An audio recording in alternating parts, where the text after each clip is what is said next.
రే నాన్న, చెప్పు నాన్న. ఇంటి బాడీ కట్టాలి, కొద్దిగా డబ్బులుంటే ఇరా. ఇదిగో తీసుకో. రే నాన్న, ఏంటి నాన్న? డబ్బులుంటే ఇరా, సరుకులు తీసుకొని రావాలి. సరే తీసుకో. రే నాన్న, మళ్ళీ ఏం కావాలి నాన్న? ఏం లే నాన్న, చీటీ డబ్బులు కట్టాలి, నెల జీతం కూడా తక్కువ వచ్చింది, నువ్వు కొద్దిగా డబ్బు. ఏంటి నాన్న ఇప్పుడు నా డబ్బుల మీద పడుతున్నావు? అది కాదురా. ఏది కాదు నాన్న, నేను జాబ్ చేసినప్పటి నుంచి డబ్బులు అడుగుతున్నావు. ఉద్యోగం లేనప్పుడు ఎప్పుడైనా ఇలా నాతో ప్రేమతో మాట్లాడావా? మంచి కోసమే రా. ఇంకా ఆపు నాన్న. ఏమైందిరా అలా ఉన్నావు? ఏంటోరా మా నాన్న, నేను కష్టపడి సంపాదించిన పైన పడుతున్నాడు. ఈ కాలంలో సెల్ఫ్ కోసం ఎవరైనా సంపాదించుకుంటారా, కానీ కుటుంబం కోసం సంపాదించేవాడికే తెలుస్తుంది నానంటే ఏంటో.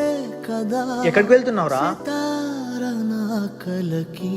నాన్న ఐమ్ సారీ నాన్న, నేను అర్థం చేసుకోలేకపోయాను. పర్లేదు నాన్న. సరిపోదట